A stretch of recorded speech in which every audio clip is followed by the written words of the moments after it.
Very excited to have you here with us. I know today's a Saturday. You could be doing any other thing, but you decided to join us today. So for that reason, we're very grateful. We promise that the next 1 hour is going to be a very productive session. My name is Adisola Adewale, and I'm very excited to meet you all. The chat box is currently open, so I would appreciate if we can all, type out our names and where we're joining from, so we can all meet each other. That's one of the main purposes of this forum is networking, meeting new people. You never know, your next mentor might be here, your next business partner might be here. So let us just type in our names and where we're joining from so we can all, meet each other. And while we're doing that, I will just read out some of the ground rules for today's webinar. All right, so our first one, we want to make sure that our mics are muted unless we are asked to talk. And if at all we want to, let's, try to raise our hands.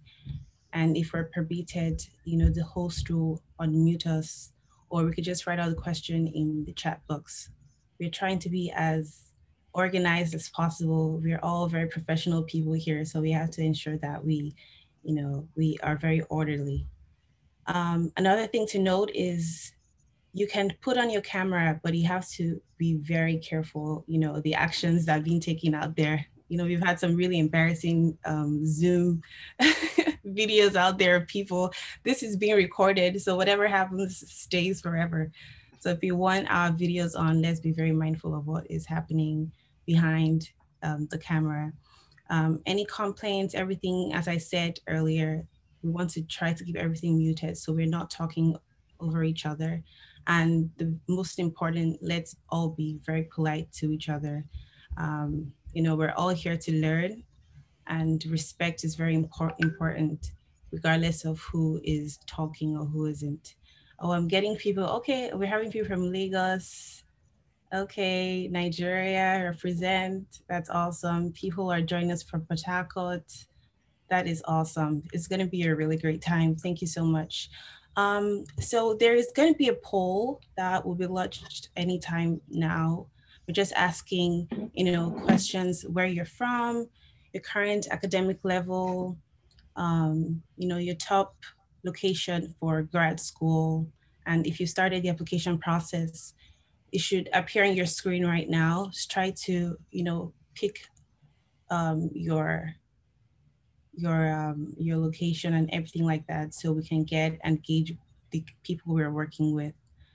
And without further ado, while we're doing all that and networking and meeting people, I want to hand this over to the host of today's webinar, Mr. Opolua Fashero, the man himself.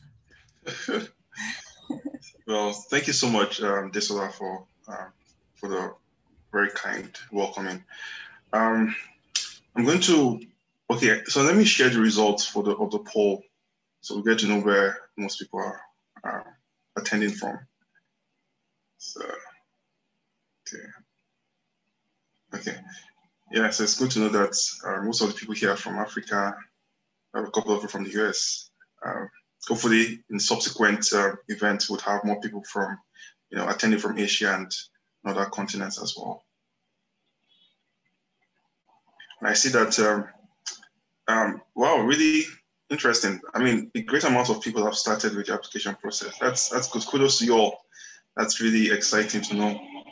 Yeah, that's good. And even if you haven't started, it's fine as well. That's one of the reasons why we're here for this event. All right, let me stop now.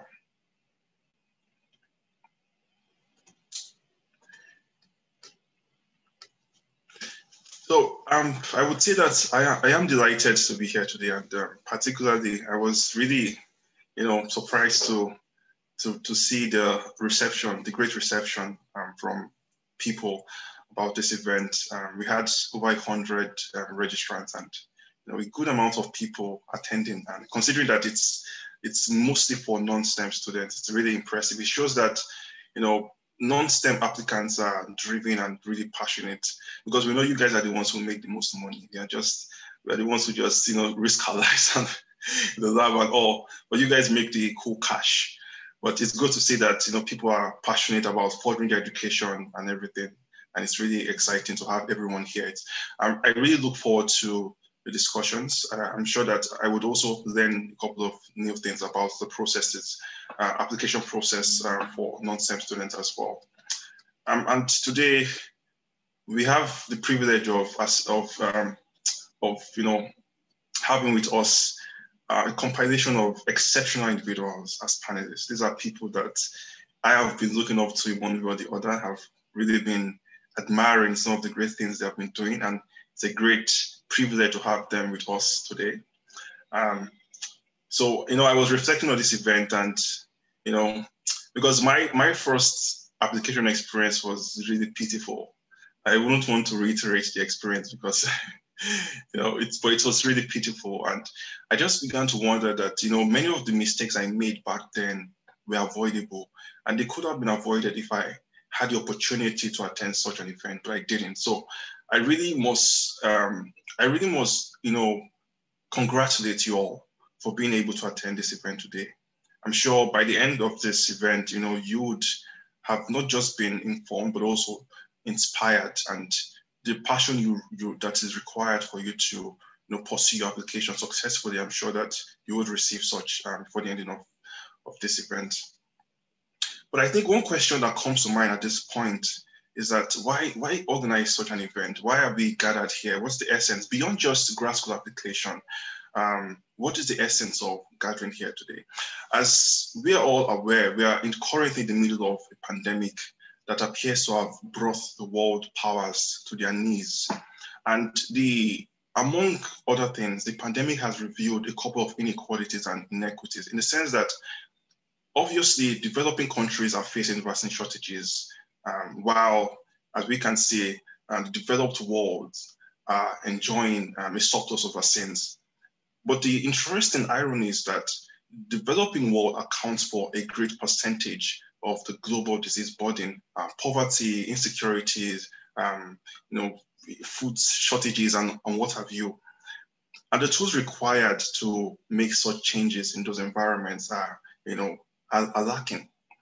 And you see, what this emphasizes is the need for us to increase our efforts, those of us coming from those environments, the developing world, to increase our efforts in pursuit of these tools, to empower ourselves, but not just to empower ourselves, but also to empower others, and to change the conditions of our communities.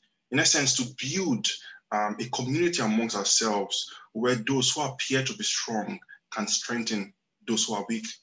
And this is why we are gathered here. And this is why, this is why we co-founded the Achievers Forum. So the Achievers Forum is not an organization. It's basically a platform. It's a platform where underrepresented minorities, particularly those coming from the third world, are provided with information and inspiration that they need to pursue their dreams. There's a popular adage that I once read, which says that human talent is universal, but opportunities are restricted by location. And this is obviously true. This summarizes the situation in Africa and other similar third world countries. We have talented individuals, but unfortunately, these individuals have been frustrated as a result of the paucity of resources in their environments. And the Achievers Forum plans to address this by empowering people, providing the information they need, providing a platform where people can be mentored, can receive the mentorship they need for them to fulfill their dreams. So it's all about you. We're gathered here because of you, and we hope that you will make the best out of this opportunity. So welcome once again, everybody. So we'll be moving straight to the panel discussion. We have a few minutes left because we know people have other things to do and all. Don't want to keep you waiting. And some of us are in Nigeria at 7 p.m. probably thinking about what to eat this evening. So don't want those rumbling stomachs to prevent you from listening to what we have to say today. So we are going to start with the panel discussion. And just to reiterate the ground rules, please, if you have a question, you have two options. You can either type out the question in the chat box, and there's going to be someone who will read out your question for you.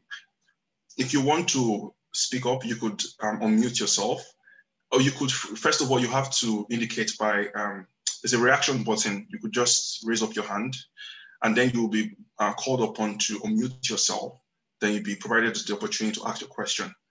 And if you want to direct your question to a particular panelist, you could as well just indicate either verbally or by typing out of the chat that this question is directed to this person. And then the question will as well be given to that person to respond to. And then of course, your cameras, please be careful. We don't want to see what we're not meant to see. But if you have complaints, feel free to write them rather than just, aggressively expressing everything. And let's just be polite, let's be civil.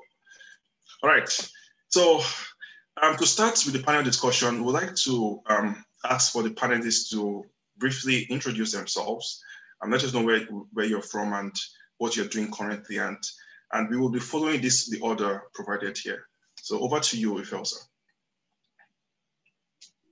Hi, good evening. I am very happy to be here. My name is Amulika or Ifosa, and I'm a G3 at Harvard University, and I'm working on rural economic history. I'm currently calling in everyone. Yeah, you froze for a while, but well, we had the most important part of the introduction, so it's okay. All right, I don't know if Ayo is around, because it's is Ayo there? Yes. Okay, yeah, go ahead, Ayo. Good evening, everyone. My name is Ayo David. I'm currently a PhD candidate in the psychology program here at Stanford, and yeah, calling in from Stanford. My research just borders on how psychological interventions can reduce gender disparities in educational achievement, educational retention within the educational pipeline, and just generally how psychology can reduce these barriers that stem from culture and the structure of educational systems. Yeah, thank you so much, Ayo. Sounds like a very exciting research area and very relevant today. Thank you so much for attending. All right, can we have Dami to introduce himself? Okay, hello everyone. My name is Damilola Olisa. Please pardon me if I'm not putting on my camera. I'm currently an artificial intelligence expert. I work in the area of improving artificial intelligence products, helping to build automated products that could do basic things for themselves. And I'm quite passionate about scholarship, productivity, and personal development. I'm looking forward to a very interesting and educating discussion today.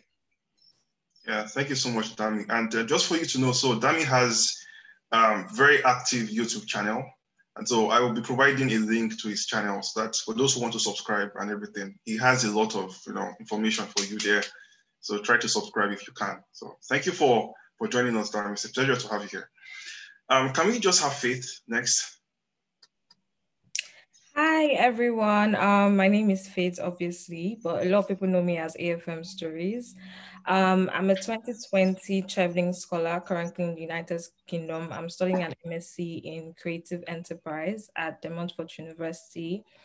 My course choice is basically just inspired by what I do and the kind of person that I am. So I'm a creative, I write, I do poetry, I'm interested in media. I'm also a creative entrepreneur. So I have a platform called The African Writers, which is a publishing company, and we try to do a lot of other things. I'm also passionate about youth development. I have a YouTube channel called AFM Stories, and on the channel, I share things about scholarships, education, basically, and career as well. So yeah, that's what I would say. And I'm looking forward to inspiring everyone here, especially creatives, because we need more creatives, we need scholarships, and you can do it. So yeah. Yes, you can do it. Yeah. Thank you so much, Faith, for introducing yourself. And I think one interesting thing is that Faith and I graduated from the same university. So it's a pleasure to have an alumnus of my university also among the panelists. Okay, so can we have Ruby introduce herself? Yeah, hi everyone. I'm Ruby Kodia, currently in Youngstown State University, master's student in mathematics, majoring in a minor actuarial science, insurance stuff to be precise. Yeah, and I'm glad to be here. Yeah, thank you for being here, Ruby. I think one thing I remember about the management sciences that we used to hear is that actuarial science appears to be the most difficult. By the grace of management God. Sciences, right? By the grace of God. Okay. All right. Let's have Bumi introduce herself. Hi everyone. My name is Oluwabumi Amusu. I'm from Lagos, Nigeria. I'm currently a Masterclass Scholar 2020 scholar at McGill University. I'm currently studying for a master's degree in education and society. So I'm looking forward to today's discussion. Yes, thank you so much, Bumi. It's a pleasure to have you here. The MasterCard scholarship is a very competitive scholarship. So we hope to get to know how, the application process was like and everything. And then one or two things for those who want to apply for a similar scholarship. So thank you for attending. It's a pleasure to have you. Can we have Chidiogo introduce herself next? Good evening, everyone. Sorry, my camera is turned off. I'm a current, or let's say, I was a Chevening scholar last year. This year, I'm a Chevening alumna. So I studied maritime law at the University of Southampton. And I work with several NGOs, and I'm very happy to be here. Yeah. I look forward to the evening. Yes, thank you so much, Chidogo. Chidogo, I'm sorry, I don't know, I might have butchered your name multiple times, so I have to keep apologizing, but I'm sure your forgiveness will be persistent.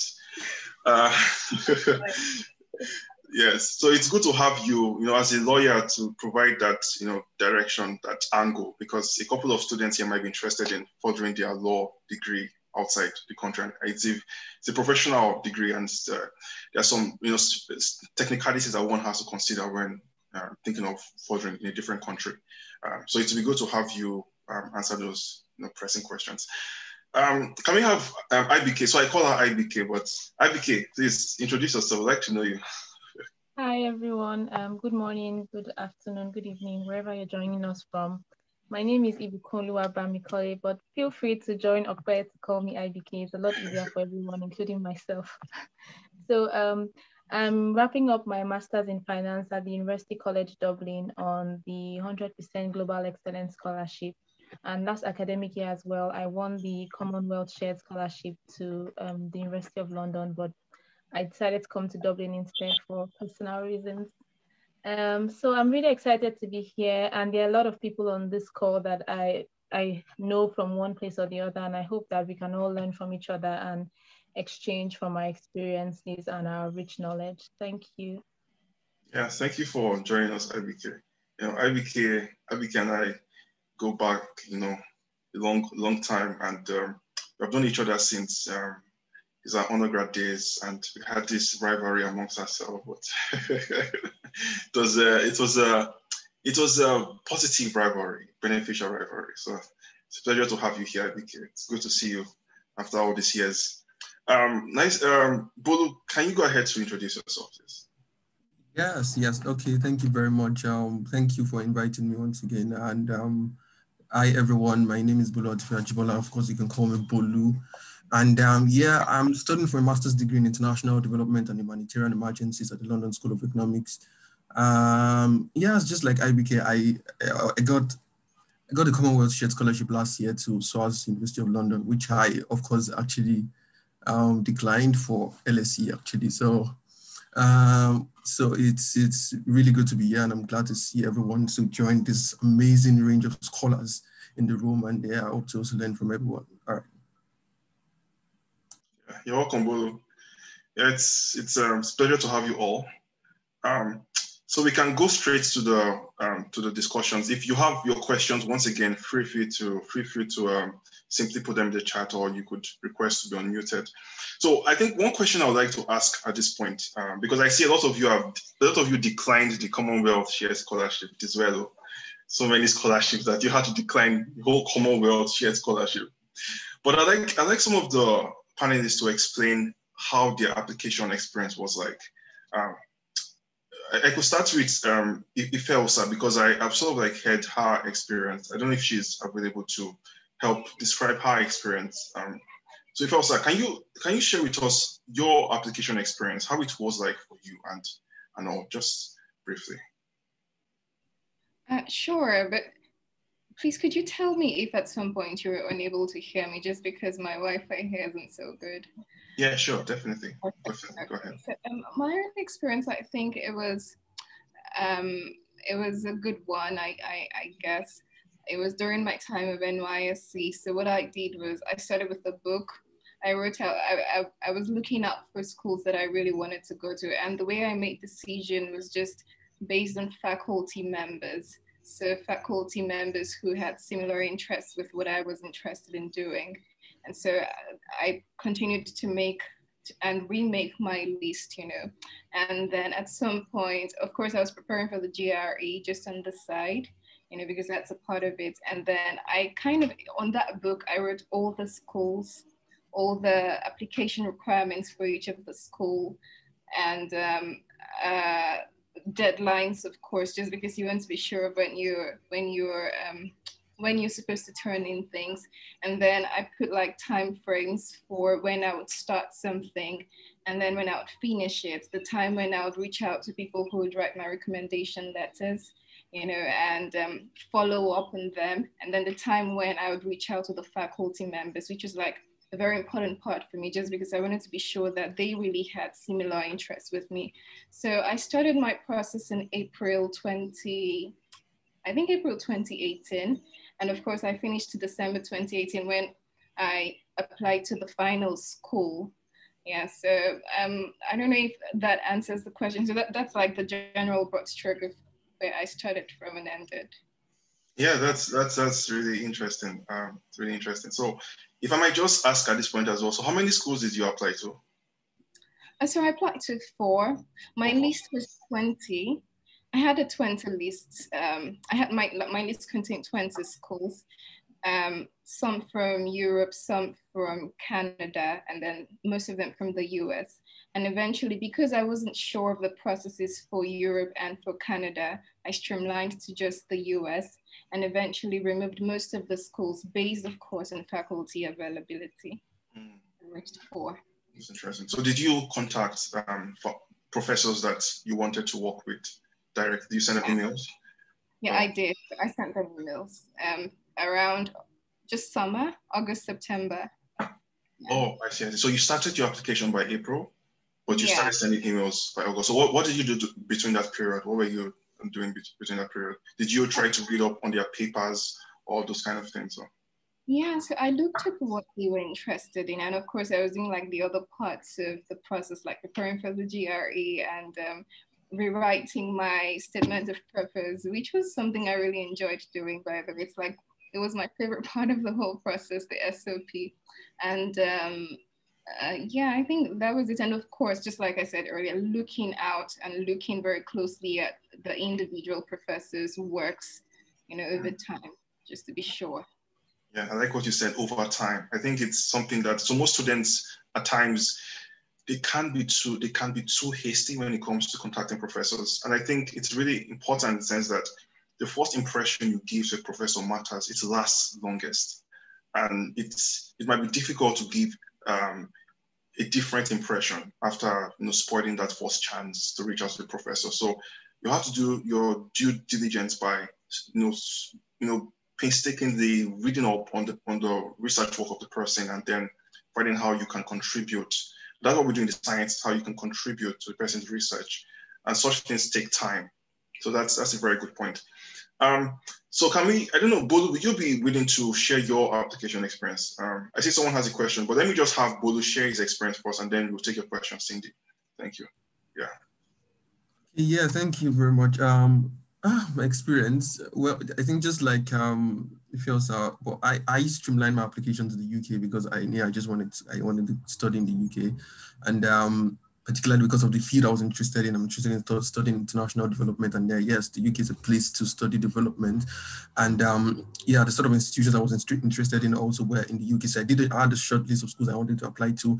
I had to really understand the trajectory of the application process across this institution, so I could really tailor my storyline, the storyline of my essays and my statements, so I didn't have to.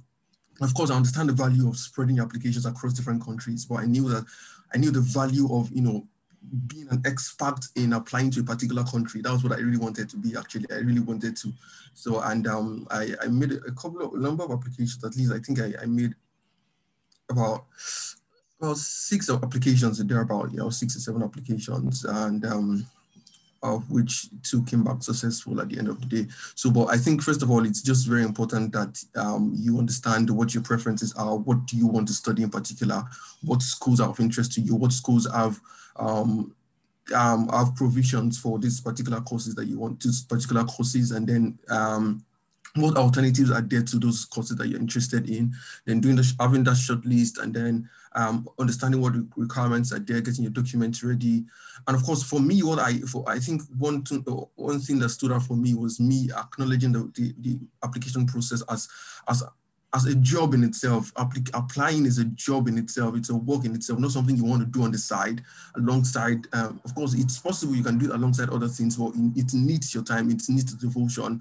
It's worth it when you devote specific days in the week, specific moments in the week or thereabout to just applications, and then you shut everything else out and everything else out. I think that was one of the things I did at some point, and tried to make sure I give it all the attention it needed. So just to keep it at that for me. Oh, that's really powerful. That's really powerful.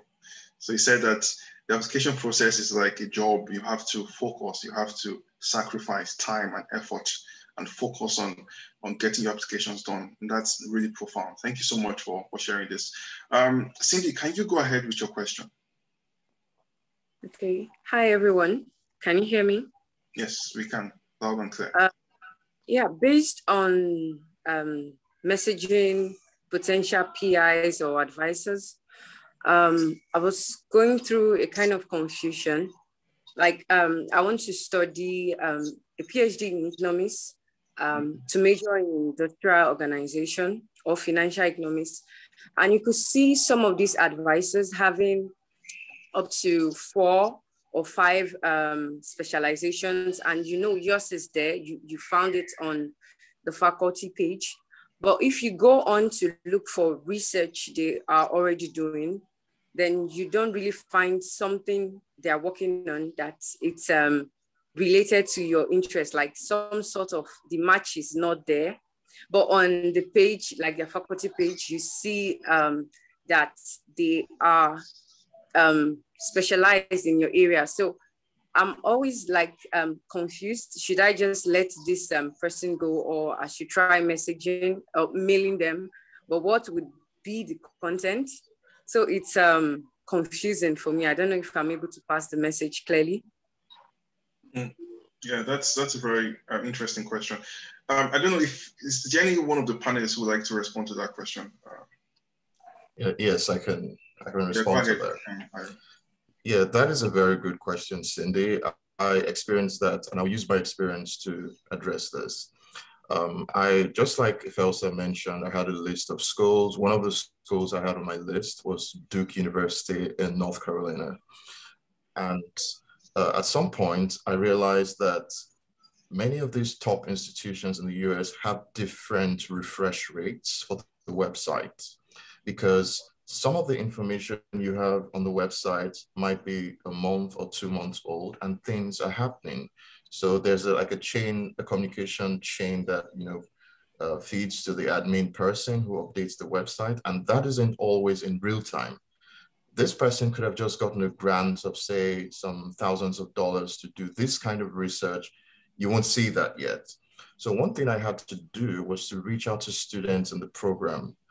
Not all the students will respond. So it's almost the case of you try to reach out to several people. At some point, one of them will respond. Try to look for people who are similar to you in some regard, people who, when you go through their bios, they sound like people who can like connect with you. And when I did that, I realized that the person I was trying to work with at Duke was going to be retiring in 2 years. A PhD here takes longer. So if I apply to work with that person, I'll be stranded after 2 years. But that did not reflect on the website. So when I discovered that, I just had to like change my, focus, my priorities.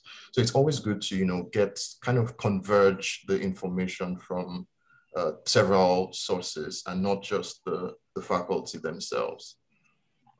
That's really powerful. Can I make a follow-up? Sure.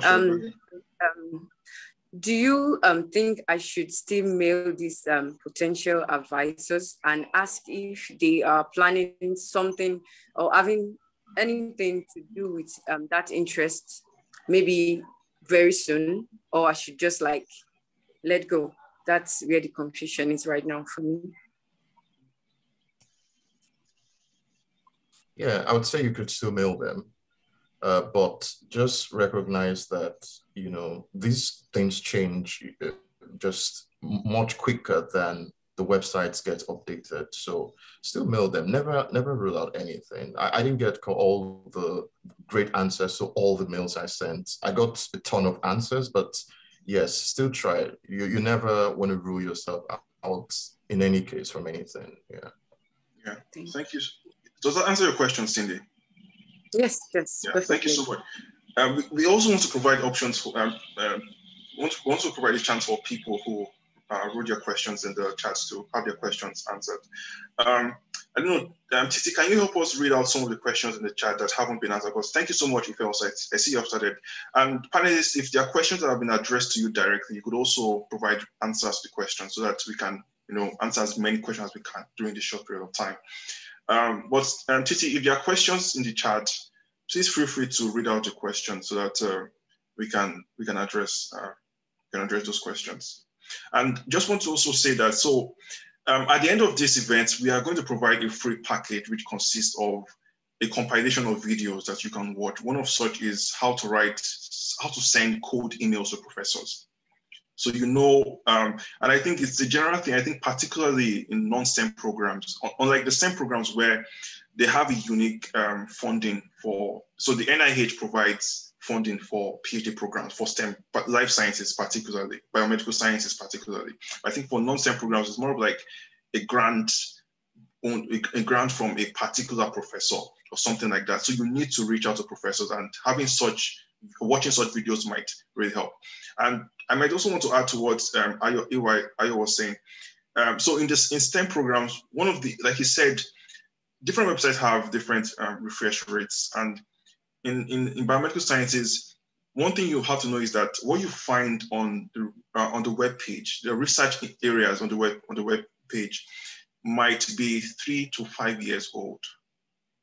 So which means that if you're sending an email to a professor based on what you saw on the webpage, the professor most likely is working on something entirely different. So you might not even respond to that. So the way you get up-to-date information is by following them on social media, particularly Twitter. It's so interesting in the sense that Twitter is unique in the sense that you have these people bragging about their papers, sharing their ideas, and it's so dynamic. So if you want to get information real time, I think this can also be applicable for non-STEM programs as well. Following them on social media, those kind of things. When they share their ideas, their research, the grants, they also share, okay, I just got this grant or something like that. You can get to know about that through those platforms as well. So let me try to read one of the questions in the chat. So there's a question directed, there are a lot of questions here.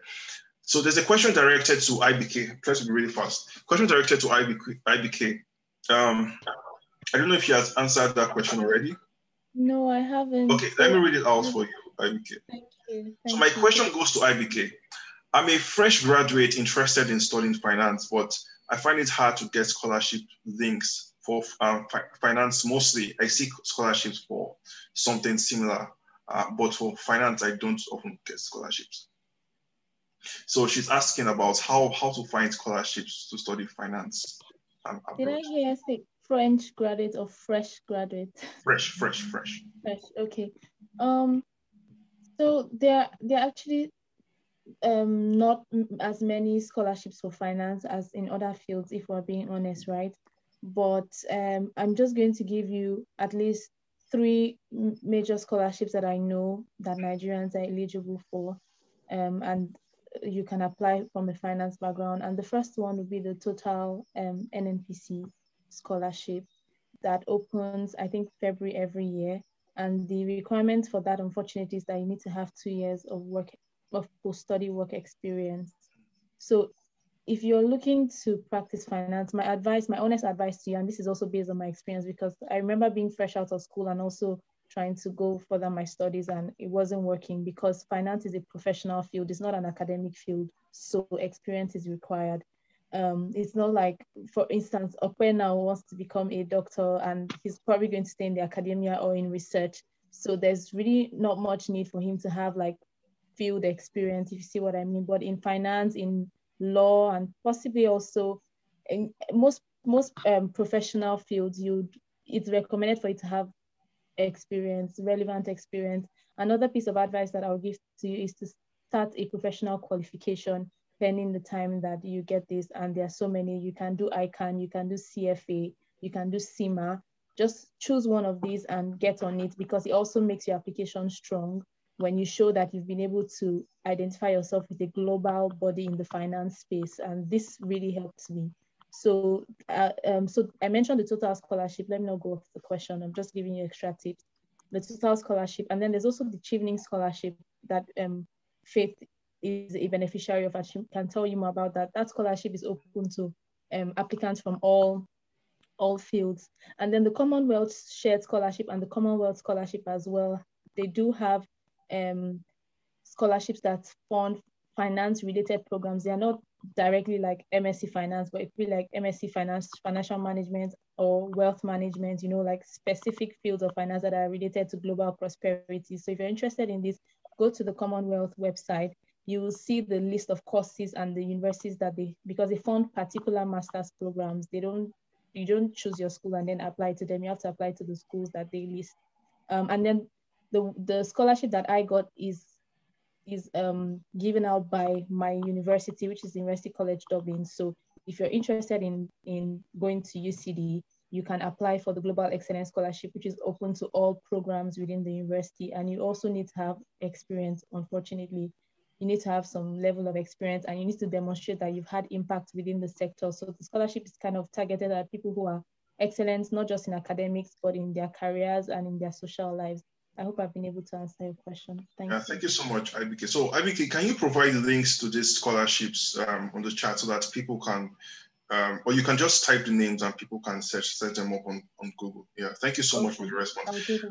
Yeah, just in addition to that answer, someone sent me an answer as well. The person said that regarding the finance question, she can also apply for graduate assistantships, and that would give full tuition and still pay stipend. So if you are thinking of studying the US, for example, search for graduate assistantships for departments or from professors, and then you can apply for those graduate assistantships and get into those programs. I see Dami has something to say. I believe it's for the finance question, right?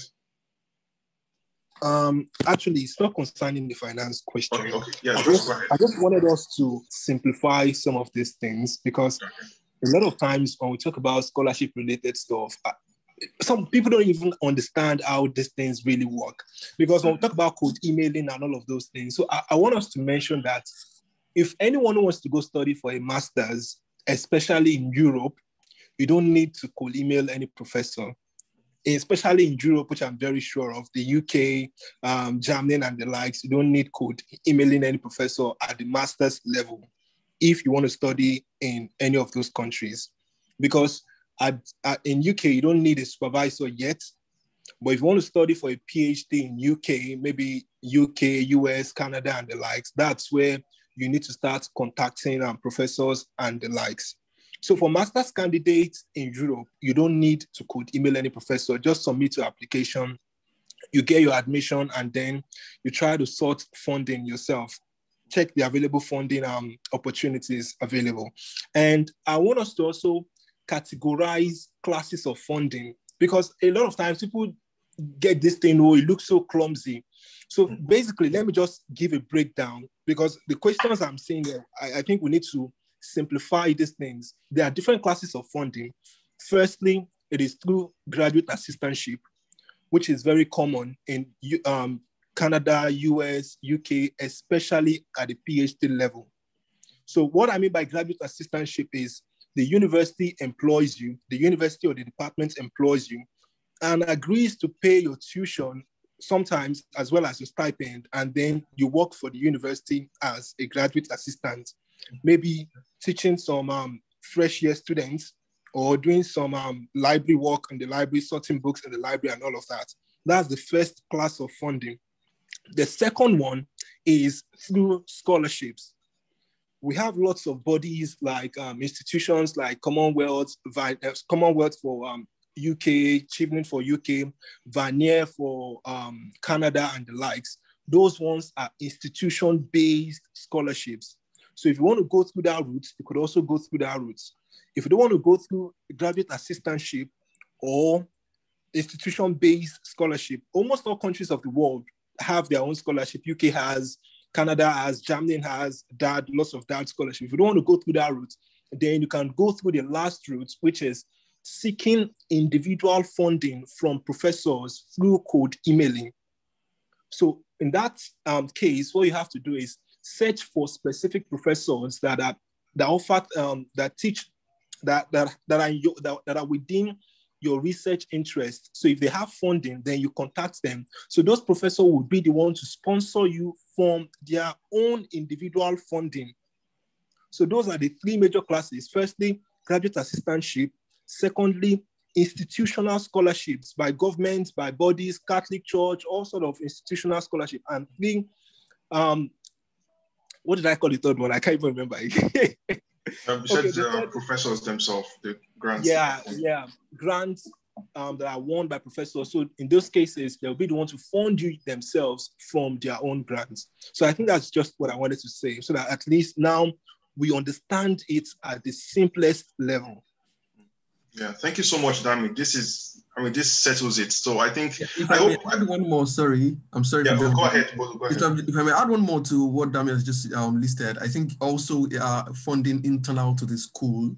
The school, particularly if, for instance, I'm quite familiar with the UK, there are schools, and what I've observed is, the higher the ranking of the school, the higher the funding they have internally. So you can also, when researching into schools in the UK, check out for their funding internally, and it differs across board. You'll see some offer 50% tuition fee, and some will say 70%, some will say 20%, 10%, and some will say 100% tuition scholarship. So some funding are actually internal to some universities. Yeah. So I just ask a question about that. I know the student might be asking, does a student have to have gained admission before applying for the internal scholarship, or would the admission be based on the availability of internal scholarship? Because I know in Cambridge, for example, Oxford, you have to first of all gain admission or something, then or sometimes you have to have secured funding before you then gain admission. Okay, let me speak for LSE that I'm quite aware about. For LSE, when you are applying, while applying, on the application portal, when you are filling in your name, your details, just attaching your documents, there's a place, I think there's a dialog box that will be prompted that will ask if you're interested in a funding.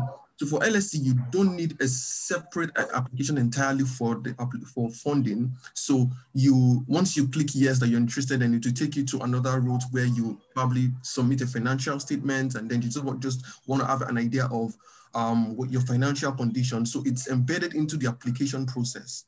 That's for LSE, as that when I applied, I can see about now. But for some other schools, they are quite separate processes whereby you apply for admission and you can apply at the same time. Maybe, okay, I think also for SOAS, aside applying for admission, you have to also submit a statement, like a financial statement, if you're interested in being considered for funding. So I think it depends on the schools. It depends on the school. So the important thing is for you to really research into what the school process is and be ready for whatever might come. It's either it's a part of the application process or you apply for funding separately. Yeah, I think that answers it. I think, like you said, it depends on the school. You know, so I just want to also reiterate, please, there are certain questions directed to certain panelists. You could also just respond on the chat so that we don't miss some of these things, because we want to answer as many questions as possible, because students need response to these questions. You need information, and you know, and that's why we're here.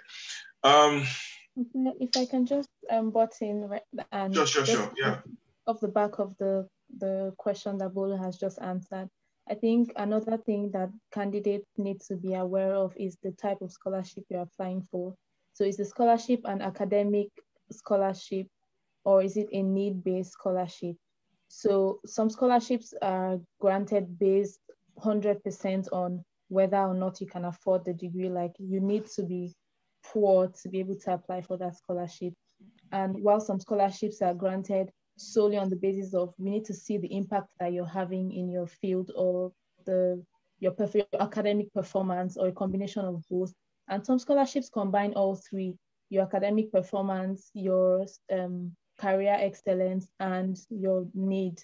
So if you have the best grades and you're not necessarily financially deprived, and you're applying for a scholarship that is need-based, your chances are lower. And if you don't have the best grades and you're financially deprived and you're applying for an academic excellence scholarship, then your chances are lower. So it's also on you, the candidate, to research the scholarship that you're applying for and what their requirements are, what they ask is of you. And just like Bolu said, also research the school and know what is required of you. Like, for instance, the UCD scholarship, it closes February 28th. And for you to apply for that scholarship, you must have had an unconditional offer. Unconditional offer meaning that you've submitted all your English language tests, or if you're doing GMAT, any test that is required of you, you've gotten full admission. While in some other schools, like Bolu said, just apply, and if they feel like giving you the scholarship based on your application, they will do that. So you have to research. And my advice to people is always, if you're targeting, let's say September next year, then you should have started your research and your applications by September this year at most, because it usually takes a period of 3 to 4 months to go from start to when you have a decision. Thank you. I also want to say something briefly. Yeah, go ahead. Because I've been seeing a lot of questions around, can I study a scholarship with this course? Should I change my course? Personally, I'll talk from my own experience. There's always this mindset of scholarships are only available for particular courses, or you can't get this. Well, it's kind of like what Ibukun said. I feel like the first thing you need to do as an aspirant, because I don't want you to make the mistake of applying for scholarships just because you want to win them. And then after you get the scholarship, what happens? You don't want to go to the school and then be unhappy, studying something that does not really resonate with who you are or what you want to do. So I feel like you have to have a strong sense of what you want, and then search for specific scholarships. I don't think all scholarships can work for one person. You have to find the ones that work specifically for you. For example, for Chivling, I don't think there's any course you cannot study the Chivling scholarship with. It's just that you need experience. Now, the experience doesn't have to be like you founded an organization or anything. The experience could be you volunteered for something. So I know somebody asked about environmental science. I know 2 people that won the Chivling scholarship to study an environmental science. I know someone that is studying human-computer interaction. I know someone that is studying forensic science. I know someone that studied, I think something about museums, but like, you can study anything. But the point is, do you have the experience? And you can literally get it. And that's why, for me, I feel like you have to think about the future. So if you don't want to compromise, I feel like now you don't have to go specifically this year, or depending on the cycle. I feel like decide, okay, this is what I want to do. I wanted to study an MSc in creative enterprise. I knew that not a lot of scholarship had it. Commonwealth scholarship, obviously, I could not have qualified. MasterCard, I could not have qualified, but I knew I qualified for Chivling. Think Big, it's in Bristol. You should check that out as well. UEA also has 100%. I will also put that in the chat when you're done speaking. Okay, I'll do that as well. So I had to choose specific scholarships that could allow me to study the course that I wanted to study. And then I was now willing to do what it took. So I checked Chivling. What exactly does Chivling need from me? It needs 2 years work experience. Do I have the work experience? If I did not have the work experience, I was going to get it. And the 2 years work experience specifically is not even like for a period of 2 years. It's kind of like hours. So sometimes you might even have multiple places that you've worked at different times. So I don't remember the exact hours, but I think it was about 2,400 hours. But I cannot say that this is the confirmed number of hours, but I know people that finished in my set, people that have just done NYSC and they got the Chevening Scholarship, but they were able to give experiences from when they were in uni. But I just want you to not let scholarship change who you are and change your purpose. So you can get a scholarship. I know many people that obviously they had specific courses that they wanted to study, but they were willing to wait for it. So anyways, long and short of the story is, I know that you can study any course with a Chevening Scholarship. And I know people that have gotten university-specific scholarships to study courses that they want to study. I recently worked with a very close friend of mine who is studying, who recently got a 100% scholarship to study media at UEA. So, but he had to spend the year before. So he got rejected for another scholarship and he had to spend the year before just doing things in alignment with that. So I don't mind you just spending some time to maybe get some professional courses, to volunteer with something, to start up something, whether you start or you fail at it, just having that experience will be very important. So yeah. Thank you so much, Faith. Just let me also add, so Faith and Dami have YouTube channels, and some of these questions have been addressed directly or indirectly on their YouTube channels. In addition to the fact that we are going to be providing a package to everyone who attended, they're going to provide a package which has a compilation of their videos, channels you should subscribe to, also their maybe Twitter account, LinkedIn accounts. And also, let me just add, for the panelists, please feel free to include, to put your LinkedIn IDs in the chat box so that people can connect with you. And if they have other questions that have not been addressed here, you could also ask their questions on LinkedIn. Then when we have a compilation of the universities that previous applicants got into, particularly those of us who are underrepresented minorities from third world countries, international students, those universities, we have a compilation. I would also provide that in the package. And then we would have a package that has the list of scholarships for non-STEM programs. List of scholarship, compilation list of scholarship for non-STEM programs. Commonwealth, Chevening, and all those kind of scholarships. So you have those different scholarships for different countries. And like they have said, this is the time where you sit down and then you start doing your research. I know, as Ifelsa was explaining, you have, we provided a sample sheet for you. Use those materials. In case you don't have that, I also provide that in the package as well. Use those materials and thoroughly find out the nitty-gritties of those scholarships. So I know Bumi has something to say, and we have some people who have raised up their hands. Don't worry, we'll beckon on you to talk. I also like to say that maybe after Bumi is done and we take one or two of these questions, I would also like Chidiogo to talk about the law. As a lawyer, how do you then continue with your law degree, your law career in a different country? That will come up much later. So Bumi, up to you, over to you. Thank you, Okwe. So I just wanted to add something to what Faith said. So Redmi asked a question in the chat. I don't know if it's a he or a she, but what I would just say is that I had a background in business. I studied business administration. So when I was looking out for scholarship, I knew I was passionate about two particular fields. I really wanted to go into management, and I also had a couple of experiences in education. So I was stuck between two fields. So what I did was I applied to so many scholarships in education and in business.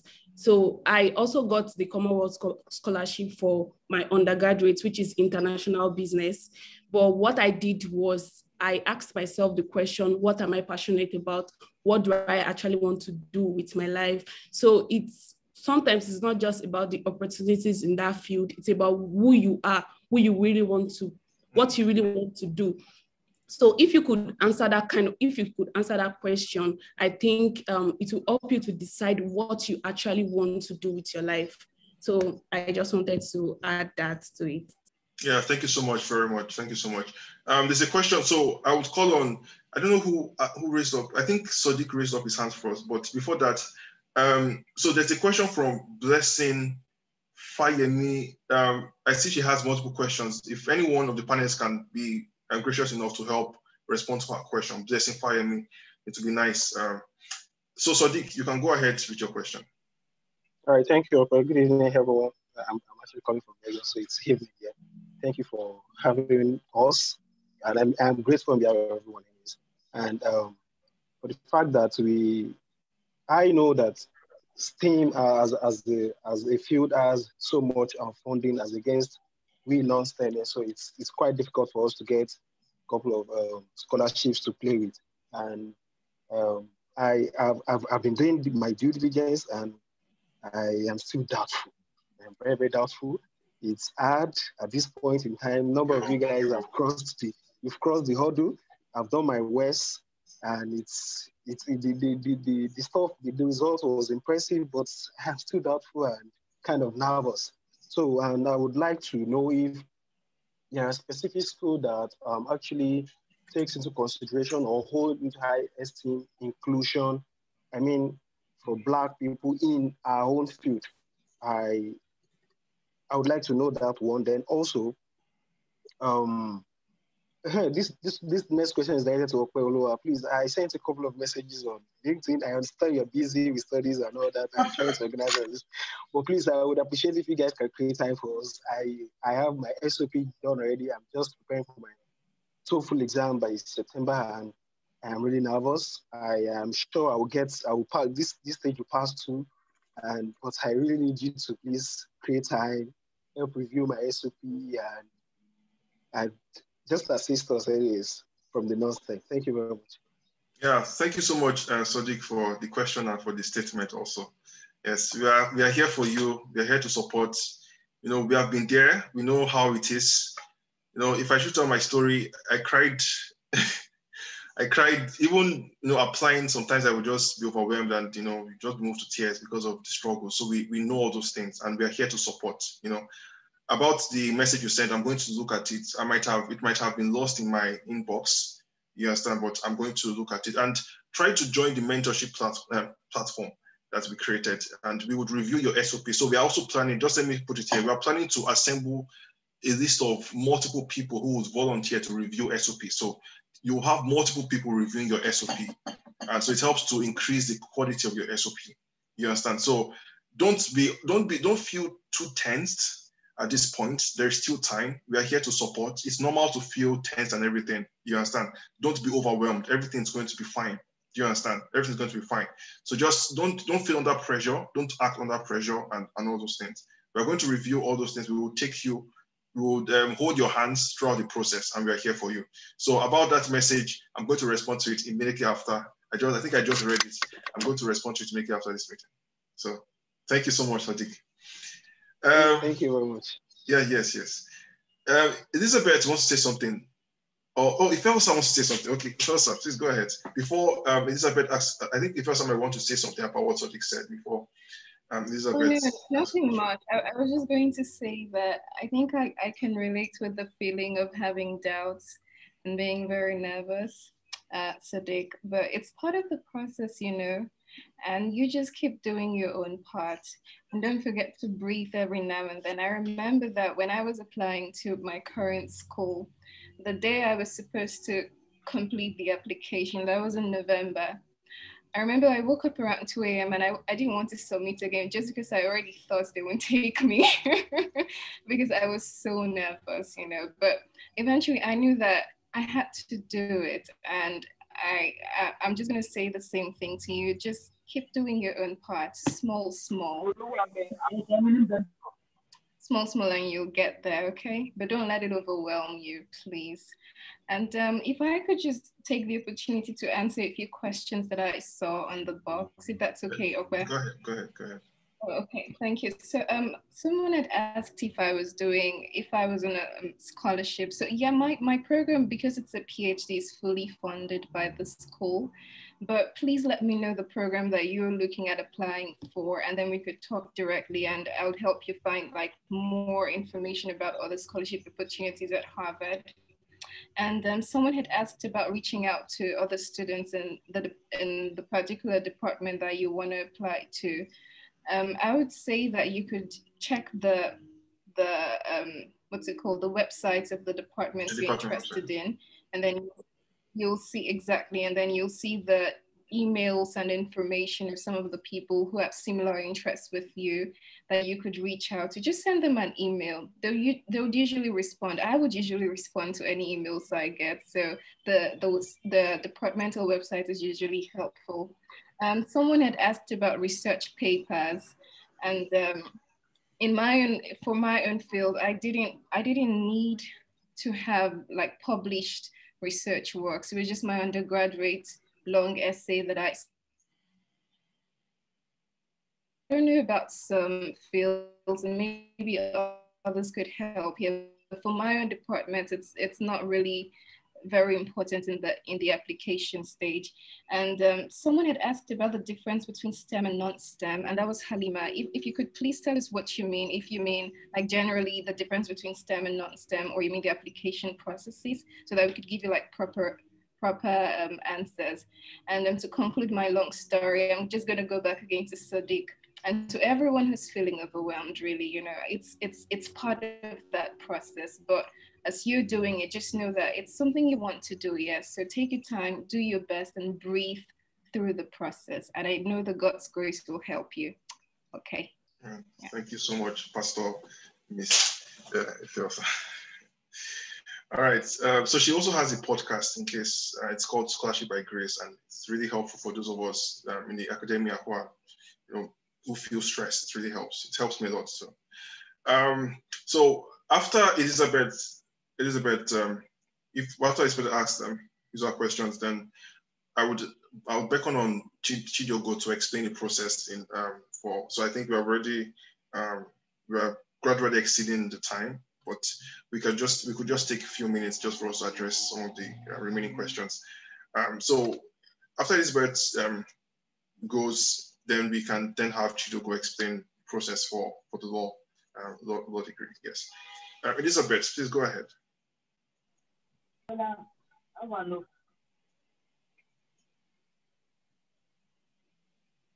Elizabeth, are you there? No, just sounded like macaroni.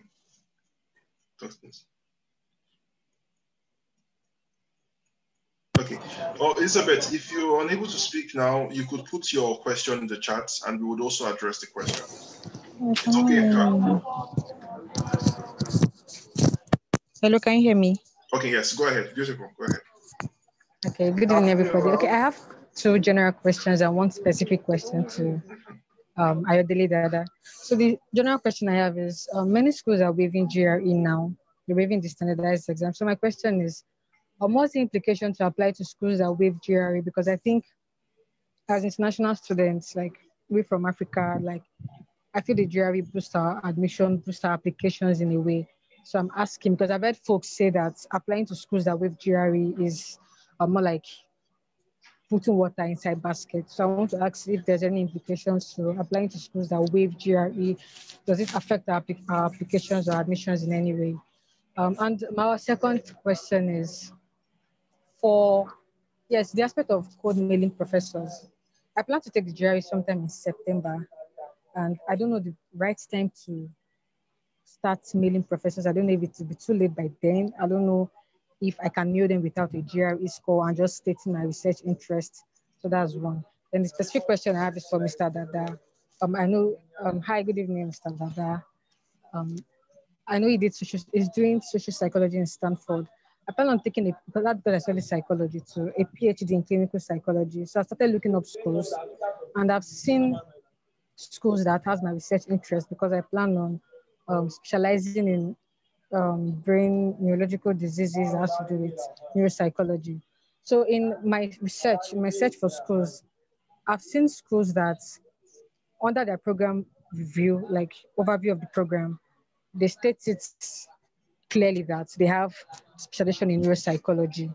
Then for other schools, they don't state that they have that specialization.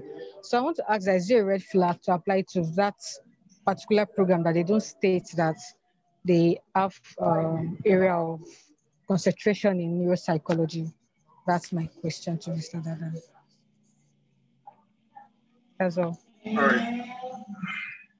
Okay, yeah. Thank you so much, Elizabeth, for the questions. So we have three questions. I think the first one is about, I think, GRE related questions about whether it's required to submit your GRE score if a school says it's waived and what the implications might be, as well as what time to write your GRE, and then a specific question for Dada. So I think I can sort of say one or two things about the GRE, since it's a generic question. I think for the GRE, there are two things in the sense that there are schools that waive the GRE, which means that the GRE might most likely not be concerned when you're applying. But if it's optional, and then as a student, particularly as a student applying from a third world country, by the reason of it being a standardized test, a test that tests the abilities of people irrespective of their educational backgrounds or socioeconomic statuses or where they are from or those kind of things. So it helps to serve as, you know, as an even playing ground for multiple people, and it helps you to assess the abilities of candidates applying from multiple places. So based on that, if you scored high in your GRE, I think it will really do you well if you're applying from a third world country, because one of the challenges I had when I was applying was that one thing that discouraged me when I was applying was that I found that all the schools, none of the schools in none of the universities in West Africa were among the first 800 universities in the world. So I was like, if we had about 799 students applying from other universities, what are my chances of getting to these same schools in the US when these students also had the same, similar interests? But I think the GRE really helps if you have a strong, score, solid score, high score. But I think if your score is not really high, I think, and it's optional, then you don't have to submit it. In my case, I didn't submit a GRE score at all, and I got into good schools. So I think in those situations, what would really help you would be your research experience and your grades as well, particularly your research experience. IBK was talking about, finance related courses that you need to have like about 2 years of professional experience or what have you. So those are the kind of things, the quality of those, experiences that you have, the kind of things that would help you in place of a GRE score if it's optional. So if it's optional, if your score is not high, don't bother. If it's optional and you don't have enough money and you might not be able to really study for the GRE at this point, but you're confident in your research experience, your professional experience, and all those kind of your certifications and all those things, then you don't have to take the GRE. That's my opinion. About the time, I don't know if anyone has any other thing to say from the panelists about what I just said concerning the GRE. Feel free to chime in quickly. Okay, if I can just quickly answer. Sorry, I don't have my phone holder with me and I'm struggling to respond to chat and also turn on my video. So that's why I've been going on and off. But just to answer the GRE question, I think the most important thing you should know is that not all schools ask for GRE, especially outside the US and Canada. I think the whole GRE GMAT thing is really a US/Canada ish. If you're looking into Europe or Asia, who knows? I'm pretty sure that for most courses, you don't need that unless, of course, you're going for an MBA. Then if you're going for an MBA, you definitely need a GMAT score in all good schools, actually. I would be wary of going for an MBA program that doesn't ask you for a GMAT, because it's not just for international students. They also ask their own nationals for it. So it's just a way to test that you have all the quantitative and qualitative skills for that program. And like every one of us has said, actually, the most important thing for you is to identify the school that you want to go to, find out what they ask for, what are the criteria. If you see that GRE is there and let's assume we're in February now and you want to apply for September and they are saying to get a scholarship, you must have had admission by April, and we're in February and you've not yet written the GRE, then just start planning for next year, because there's no point. Magic is not going to happen. You need to prepare before writing the exam. You don't want to waste 90,000 Naira. That's the last price I know the GRE was. So unless you're some kind of guru and you know that if you sit down in 2 weeks and study for GRE, you will have a good score that will put you up there for the scholarship, because it's not just about passing. You need to have a score that will stand you out. Then go on. If not, like Faith said, exit, chop your L, start preparing for next year and use that 1 year to improve yourself, learn a language, take a professional course, get a job. Experience is valuable in most fields, even in Upwest field as a researcher. If you've worked in one lab somewhere, even it doesn't have to be a big lab, but you've done something, it's going to count like they'll know that you are not just sitting at home, not doing a volunteer, like Faith said, volunteer. There's so many organizations in Nigeria where you can volunteer and make good use of your time, but you need to plan ahead. Like there's no point trying to rush things because you just end up being disappointed. So when you realize that you're already late, just accept it and prepare for the next year. I hope I've been able to answer the question. Thank you so much, IBK. So the question, there was one question addressed to Dada, and Dada would respond to it. I just want to say, so by way of volunteering, one of us has an NGO, and I don't know if she would want to put a link to the form or something, in case you want to volunteer in an NGO or something, it might be helpful. Dada, you can go ahead with your question. Yes, thank you. I'll quickly make a brief comment on the GRE and say that for my program here at Stanford, I wrote the GRE, but it wasn't required. And you also have to realize that there's several schools in the US who are dropping the GRE because they believe it perpetuates systemic inequalities, because there are students here who are from affluent homes who can afford to get tutors, who can get all the resources, and some cannot do that. So in some sense, being able to write the GRE, I know IBK mentioned that you have to pay 90K, to even do that. Not everyone can do that. So it already begins to suggest or to reinforce inequalities in resources, and which is why some universities in the US are beginning to discard the GRE. But one rubric I have is that when you're applying to these places, do the most challenging thing to make you the most competitive. If you can afford it, if you can do it, go through the more rigorous process because it pays off in the long run. For example, you're interviewed by a consular officer, you're applying for a visa, and they ask you, what is your score? What is your GMAT score? What is your GRE score? Sometimes they do that. You don't want to get there and begin to worry that someone would wonder, what is your purpose for coming to this country? So it's always best to do that. Now, to the question on psychology, the Stanford Psychology program doesn't even have a clinical area. So when many people ask me, well, I'm interested in clinical psychology, I would like to apply to Stanford, I just tell them straight up, please, I would suggest you consider other places. For example, the University of North Carolina at Chapel Hill has the best clinical psychology program in the US, and like Ope mentioned and a few other people mentioned, the more prestigious a program is, the better they could be able to fund you. Like the prestigious schools usually have tons of funding for, PhDs and PsyDs, which is like doctor in psychology. And what you're trying to do is to calibrate between, how competitive the program is, how likely it is for you to get in, and how likely they will be able to fund you. So the lowest ranked universities, would just accept you without much, you don't even have to do much. They give you all kinds of waivers. Then the top ranked ones will require you to go through many hoops. I went through many hoops myself because I applied to both the Stanford Psychology program. I also applied to the Knight Hennessy Fellowship or Scholarship, which is like the largest endowed scholarship in the world. Like they have the largest endowment. And so this requires extra work. You do tons of preparation on both sides. The processes are independent. But for neuropsychology, like you mentioned, you can get into programs that specify that they have those areas.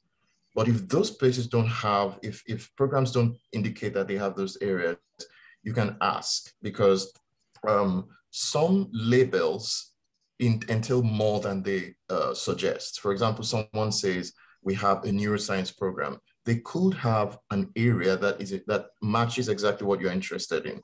So you have to do that research and also ask questions, because the labels people have for their programs do not always have identical content.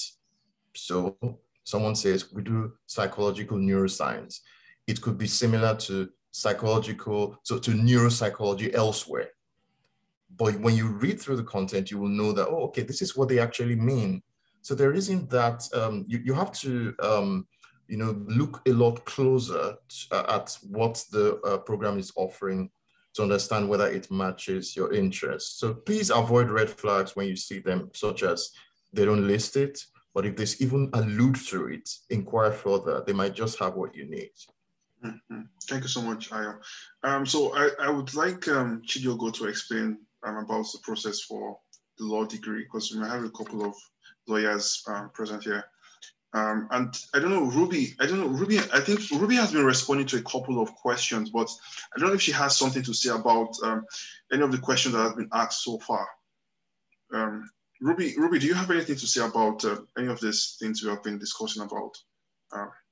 Okay, so there have been, a lot of questions and a couple of questions, but about the let me just choose one. Okay, so I've had some. Ruby, can you, I think there's something wrong with your microphone or something. We're not hearing you, you're not so audible.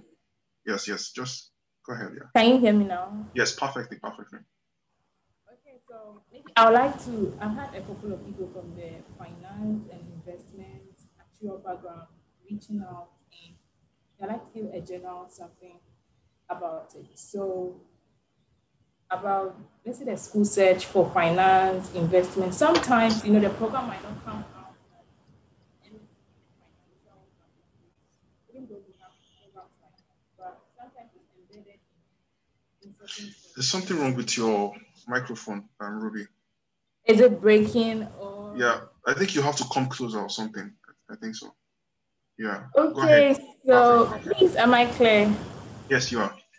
Okay, sorry. So for some programs also, you may have what you want to do as minors, right? So you may want to do financial mathematics, but maybe the program might come out as MSc risk management with minor in something, right? So most of you might want to research or ask further questions about the program you're offering. Then about the funding also, it's most important to find out the details, because I remember I had one funding with one school, Florida State University, for financial mathematics. And it sounded like maybe all I had to pay was, I think, about for one credit out for a certain special course. And I didn't really understand the funding state until the coordinator linked me up to one other Ghanaian student doing a PhD in financial mathematics there. And he further explained what that funding means. I got to know maybe I had to pay a little more than what she was saying, because she might have guessed that I knew much about what she's communicating, but I didn't get it the way she was trying to tell me, because of course I was from, I'm international student, right? So also getting people from that school doing that same course also helped. Then also, I remember there was this question about GRE and like applying too close. Like you may not need to apply when, of course, you are too close to the deadline. But I remember I graduated in 2018, but I had to stay a year, almost a year or two before coming. And during that period, I had to take some course so different from actual science. My course was on public speaking from Coursera. And in as much as I did some course so different from my program, that skill was what got me my internship when I came to the US. Because for actual science, we may major on actual papers, right? But it was communication that actually got me my first actual internship. So it's just important to, while you wait, you do not want to wait in idleness. You may not just want the time to just pass away. You might want to study this important features like data analysis, like SPSS, Excel, PowerPoint presentation, because even though you are learning so much from your course or your program, you may need to transform it and represent it in a certain community, like a very communicative way and a very clear way. And you may need these skills to present your idea to them in a presentable way. So even while you wait, don't get worried, don't feel discouraged. While you wait, you might want to develop yourself so that when you get here, you are a very good candidate for job. Because after master's, I'm sure, okay, maybe you might just want to go, but that's fine. But the main goal is to be a good candidate, maybe to start your own business or to work for someone for some time. I don't know your goal, but just be. And one last thing, in applying also, you might want to put in more effort with your own personal, like lecturers or professors from your school. So even before you start, you might want to get the recommendations ready, because sometimes these things can actually delay your application. Because I had a friend who was my school's best, an aerospace engineer. He actually has the highest record in our school. He's been best since childhood, every class. I mean, he's really good. But he applied to one school in the US and he lacked just one recommendation and he couldn't go to school. So I would advise that you might want to work on that part that does not concern you. You know, aside your SOP, your resume, that recommendation part, just get them ready. So as soon as you start your application, you just send the school the email of your lecturer or your professor. Then they just link it in. Then maybe after you can even think about turning in your GRE scores or something. Thank you. Thank you so much, Ruby. That's awesome. Very powerful. Yeah, speaking of connecting with students. So before Chidiogo, I don't know, Chidiogo, are you there? Okay. Yeah. Yes, I'm here. Okay, so can you hear me? Yeah, I can hear you. So before you talk about law and the whole process, can the panelists just put in their LinkedIn IDs or something in the chat if possible, so that you know, and those who have YouTube channels, if you have a link to your channel, put it there, because I think it will be helpful to the students. They might have questions later on, and it will be nice for them to, you know, connect with you on LinkedIn or benefit from your channels. But we would also still provide links to your videos later on, but in case some people want to still read those things over the weekend to help. So just put them on chat. So Chidiogo, please, the floor is yours. Go ahead. Good evening again. Yeah, good evening. So when it comes to law, it all depends on the area of law. For me, I studied maritime law, and because I know I couldn't fund myself, I couldn't fund my education at the time, I had to, first of all, secure a scholarship. And I did my research. I just had to settle for Chevening scholarship because that's like the scholarship that funds all courses. But then again, the one thing to take from, one thing to note is that when it comes to Chevening scholarship, it's not just that they accept any course. You have to make sure that when writing your application, you draft it in such a way that it aligns with their priorities. You can't, even if you want to study fashion, you want to study anything at all, the most important thing is that when it comes to the career plan and because I think the application, the essay is in 4 parts. So the career part and the study, I don't know what it's called again, but I think it's studying in the UK. You have to highlight how you studying this course, how it benefits the goal of Chevening in your country. So for Nigeria, I had to make I studied maritime, like I said, so I had to make my research on what Chevening or the UK government, because it's a UK government scholarship.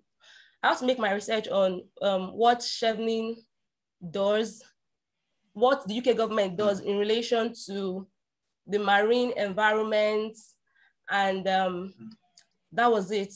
And then another thing is, when it comes to applying for the Chevening scholarship, they usually require that you have worked for at least 2 years, but it's not like it's in just one stretch. It could be probably during your undergraduate program, you did some internships or volunteer, whether paid or unpaid. You could just sum everything up to make sure that it amounts to the required hours.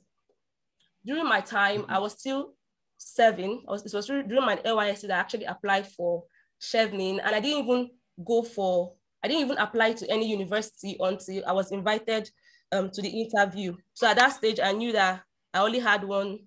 I knew I already passed the most important stage, which is the essay part, because that's like the most difficult part.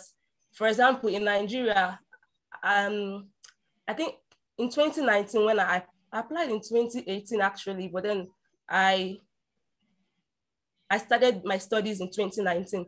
So at the time when I applied, I think there were about 6,000 or 8,000 applicants from Nigeria alone. And out of these applicants, they only select about 150 for the interview. So if you have been able to make it into the interview, then you know that you can start reading for your IELTS and the rest. So coming down to applying for law, you have to research which, say for example, you want to study maritime law, you have to search for schools that offer that course, because not every school, some schools offer different areas of law, but they don't have maritime law. If you want to do oil and gas law, you have to also search for schools that do that. And then apart from Chevening scholarship, you also have PTDF scholarship. And one thing to note is that when it comes to each scholarship, every scholarship has their own unique requirements. For PTDF, because I think it's a Nigerian government scholarship through the oil, it's an oil program, something, Sha. When it comes to that, I'm bringing my Nigerian jargon. When it comes to that, to the PTDF scholarship, you have to make sure that when you're applying, you're not just applying to any area of law. You can't just go and apply for, let's say, commercial law. You have to streamline your application to oil and gas law, anything that has to do with energy, because that's the only way they can accept you. And then coming down to the application itself, there are no many requirements when it comes to securing an admission or gaining admission to study masters, particularly in the UK for law. They primarily ask for your statement of purpose, which I think is general for any course at all. They also request for, some schools might ask you to provide CV, and some others might require that you have gained a certain level of academic excellence. Maybe you must have achieved a first class or 2-1 in your undergraduate degree.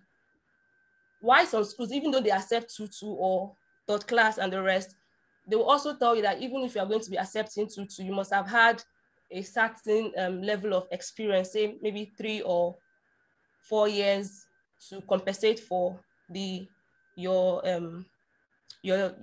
what's it called? Your score, or what you graduated with from the university. So I don't think there's a lot of, I don't think applying for law, to study masters in law in the UK is that difficult. I can't really speak for the US, but I think it's almost the same process. And I can't speak for the US and Canada, but I think it's almost the same process. And then another thing I want to, you also asked a question about how do you transition, because I don't think the law degree is like universal when it comes to countries, because even if you're qualified to practice law in Nigeria, when you go to the UK or another country, you have to write their own exams or things like that. So for some people who intend to go to those countries and not return, you have to think about how relevant your degree is going to be when after you graduate. So for example, during your master's, you could start in the UK, during your master's, you could start applying for training contracts. I don't know if this is really relevant for this program, but it's like I'm throwing away. Is it? Yeah, I think because you have to put everything into consideration. Don't just apply because you want to apply. You have to put how if I study law in this country, how is it going to benefit me? So there are different routes for it. Either you are lucky to have to have secured a training contract with a law firm, or you are going to be paying for the LP. If you secure a training contract with a law firm, then that means they'll probably be sponsoring your LPC exam. So let me say this: when it comes to the UK, they don't have a unified legal identity. So in Nigeria, once you're called to the bar, you are both a barrister and solicitor. But for the UK, you are either a barrister or solicitor. You have to choose. So when it comes to law firms, I think most of them are solicitors. And if you are lucky to get a training contract, then they'll probably pay for your LPC to qualify to practice there, or you could pay for it yourself, or you could even go into other areas, because the good thing about studying law is that you could actually work as so many things, as a risk and compliance officer, as a wealth manager. You don't really have to go into core legal practice. So there are many advantages, or there are many things you could do with your LLM after you graduate. Yeah. So I don't know if I've answered. Oh, you have. The question, or if I need to say more things. You have definitely. I think so. About the chevening. So I just posted link to a LinkedIn post by Sunday Okafor. So he has a talk, an upcoming talk, just focused on chevening scholarship, how to ace the application and everything for the chevening scholarship. So make sure that you try to attend that. Make sure you try to attend that. I think I just reposted it again. So just make sure you click and register and try to attend that. It's going to be next week. So you know more about the chevening, because the chevening scholarship appears to be the most diverse scholarship funding available from what I've been hearing for non-STEM programs. So you really need to try to apply to for the chevening scholarship if you want to apply. So I think at this point we have gone way beyond the time, allotted time. So, but I think it was a fruitful discussion. I think I really enjoyed it. It was really nice. Didn't you guys have fun? I hope you did. So we have come to the conclusion of this event, and just some things that we want you guys to do in conclusion. Join the Achievers Forum LinkedIn group chat if you want. We would have series of events, similar events coming up. We'll have a special workshop on writing your SOP. We have a mentorship platform for STEM and non-STEM programs. Some of the mentors are even PhD students at top schools. Some I think we have some professors or lecturers who are also there to mentor people. So, and other mentorship platforms by other people would also promote those platforms as well, so you can equally be mentored. And then please connect with the panelists on LinkedIn. Really important. If you can connect with them on Twitter as well, I would provide some Twitter profiles that I think you should connect with, because they upload scholarships almost every day. You understand? So you have to connect with those people. Then some of these panelists have, okay, I've mentioned YouTube channels, subscribe and watch their videos. Some of them have non-governmental organizations. Volunteering really helps. If you think that would sort of garnish your CV during this period. And one of them is Ifelsa. I think she has posted the link to our web page. Check the webpage, get the form, and volunteer. It's really going to help you. They have a lot of things they are planning to do during this period. It's really help you when you're applying for this scholarship and putting your SOP as well, that you volunteered and your passion. That's how you sell yourself. Then we have a free package. We'll provide that package to everyone. I have the emails of all those who joined, so I can send it directly to you via email. So that is going to come up soon.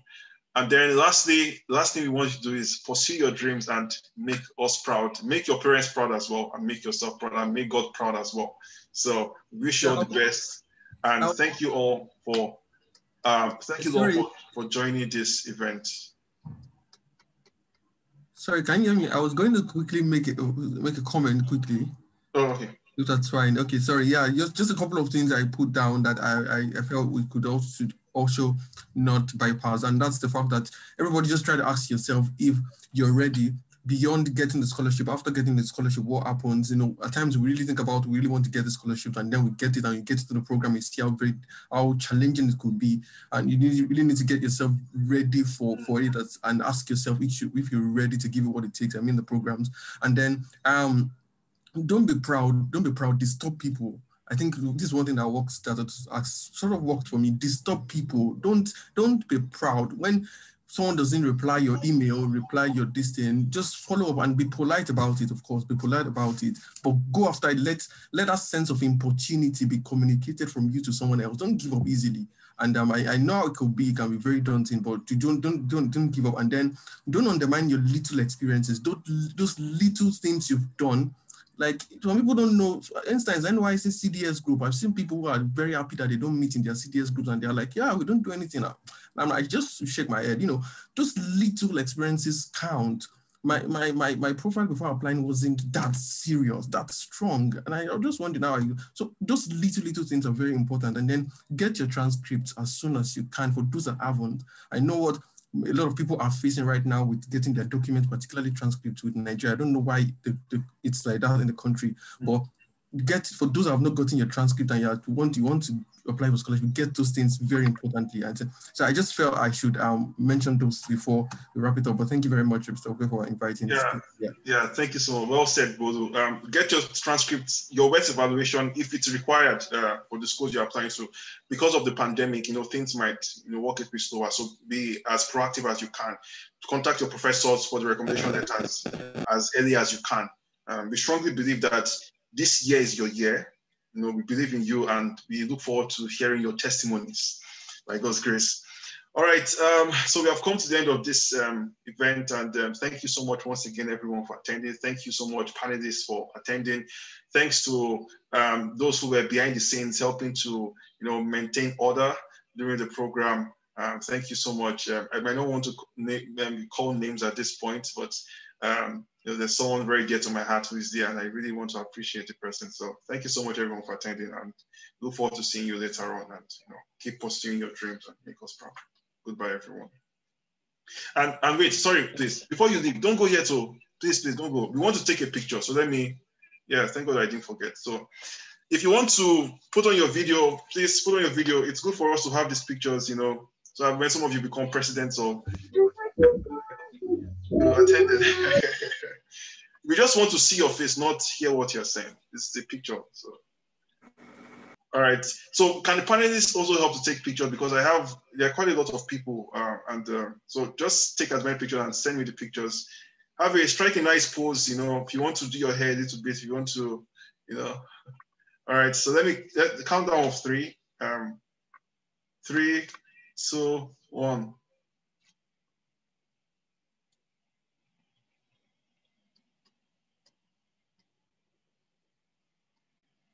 All right, yeah. Thank you so much, everyone, for attending. Enjoy the rest of your evening. See you later.